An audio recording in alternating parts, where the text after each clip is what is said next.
ঋণ থাকা অবস্থায় ঋণ পরিশোধ না করে কোরবানি করা যাবে কি? কোরবানির গোশত বন্টনের উত্তম পদ্ধতি কি? গোশত 3 ভাগ করা কি আবশ্যক? শরীরদের কারো পুরো বা অধিকাংশ উপার্জন হারাম হলে কি সবার কোরবানি বাতিল হয়ে যাবে?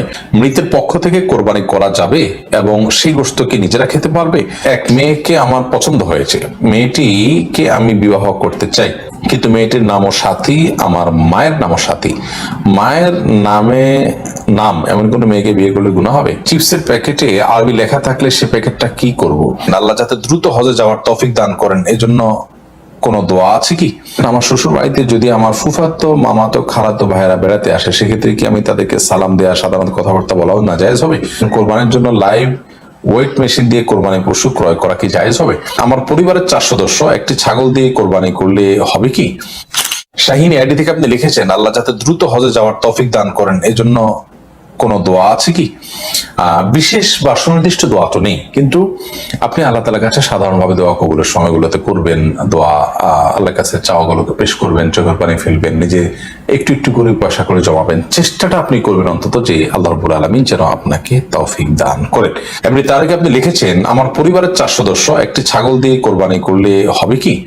আপনার 4 সদস্য বলতে আপনার স্ত্রী, ছেলে মেয়ে, তারা যদি হয় তাহলে সেক্ষেত্রে আপনার ছোট বাচ্চা কাচ্চা থাকলে তাদের তরফ থেকে আপনি পরিবারের কর্তা হিসেবে আপনি উপার্জনকারী, আপনার বড় কোরবানি কর্তা, সেই হিসাবে আপনি কোরবানি করবেন, এটা ছাগল দিকে যথেষ্ট হবে ইনশাআল্লাহ তাআলা।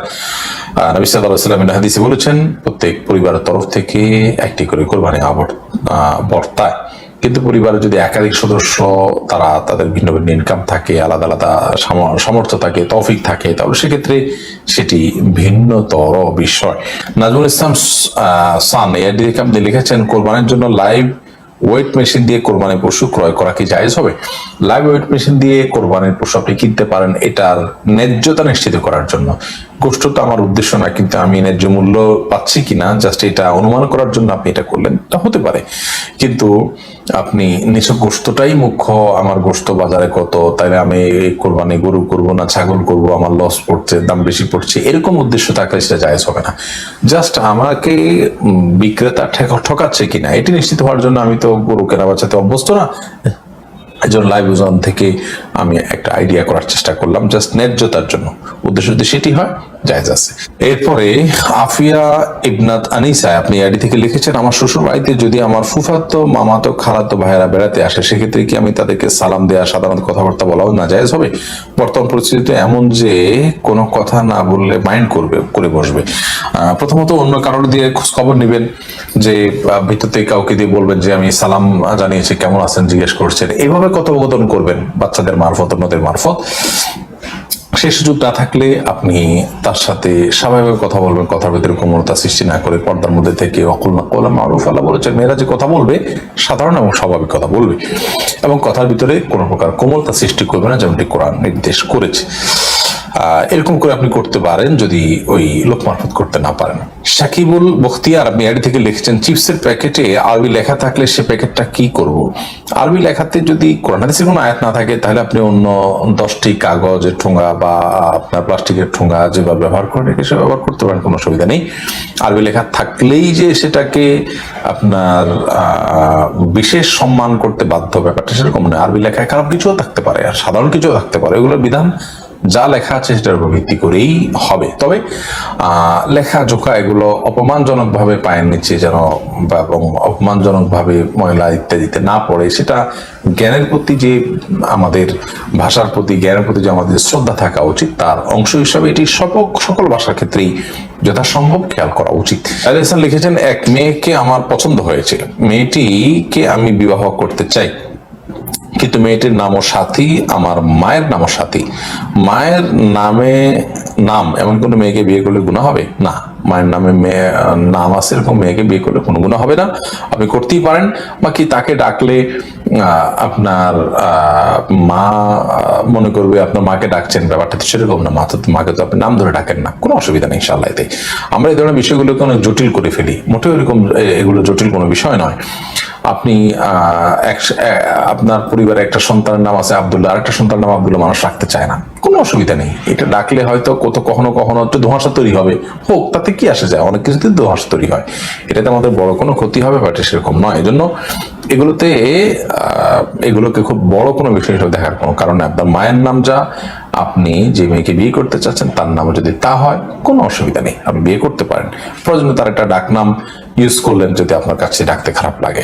এরপরে মঞ্জুর হাসান আপনি লিখেছেন, মৃতের পক্ষ থেকে কোরবানি করা যাবে এবং সেই গোশতকে নিজেরা খেতে পারবে। মৃত ব্যক্তির তরফ থেকে যদি আপনি নিজের তরফ থেকে কোরবানি করেন আপনি করতে পারেন এবং সেই গোশত আপনি খেতে পারেন। নবী করিম সাল্লাল্লাহু আলাইহি সাল্লাম সাহাবী আলী রাদিয়াল্লাহু তাআলা তিনি কোরবানি করেছেন। যদিও সৌদি আরবের উলামা ইকরাম তারা অনেকেই বলেন যে মৃত ব্যক্তির জন্য কোরবানি হবে জীবিত ব্যক্তির সাথে বেশি। ধরুন আমি বললাম আল্লাহ এটা আমার তরফ থেকে এবং আমার মৃত বাবার তরফ থেকে, তো নিজের সাথে মৃত বাবা মা মৃত যে কোনো মানুষকে যোগ করে তারপর কোরবানি করা যাবে।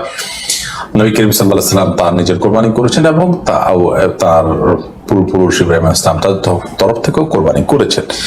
তো দুটি মত আছে, যদিও সাহাবা ইকরামের আমল দ্বারা বোঝা যায় যে মৃত ব্যক্তির তরফ থেকে কোরবানি করা যায়।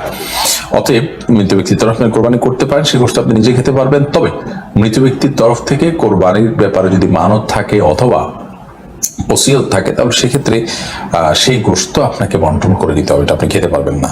শহীদুল আপনি লিখেছেন, শরীকদের কারো পুরো বা অধিকাংশ উপার্জন হারাম হলে কি সবার কোরবানি বাতিল হয়ে যাবে?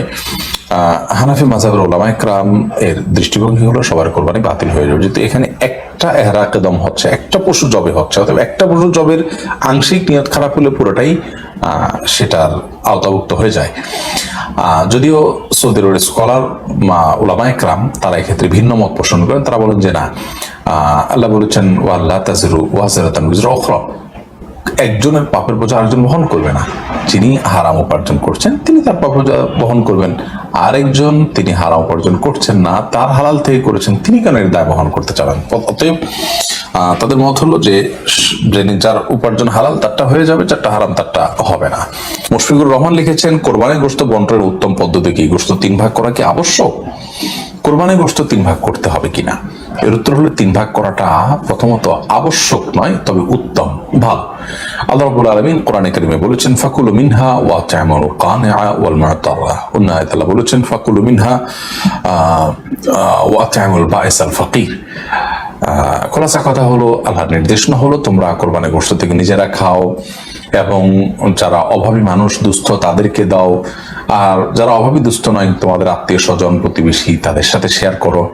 অর্থাৎ এই 3 ভাগে ভাগ করে আপনি কোরবানির গোশত দিলে বা ব্যয় করলে, খরচ করলে সেটা উত্তম।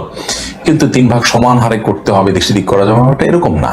আপনি নিজের জন্য একটু বেশি রাখলেন, গরিবকে দিলেন একটু বাড়িয়ে, প্রতিবেশী একটু কম দিলেন, অথবা আপনি নিজের জন্য খুব কম রাখলেন, গরিবকে বেশি দিয়ে দিলেন, করতে পারে একটু। মানে 3টা ক্যাটাগরিতে ভাগ করবেন, এটা হলো মূল বিষয়। এখন সমান করে 3টাই করতে হবে এমনটা বাধ্যতামূলক না, তবে সমান করে 3টা করতে পারলে সেটা অবশ্যই ভালো। আল্লাহ 3 ভাগ করতে বলছেন, আপনি এটাকে সমান করে করছেন, গণমুখ্য মানার চেষ্টা করেছেন, এটা ভালো, প্রশংসনীয়। কিন্তু এটাকে বাধ্যবাধক বিষয় মনে করা যাবে না। আমরা অনেকে এটাকে অনেক আবশ্যক বানিয়ে ফেলেছি। উনি স্বাধীন আপনি লিখেছেন, ঋণ থাকা অবস্থায় ঋণ পরিশোধ না করে কোরবানি করা যাবে কি?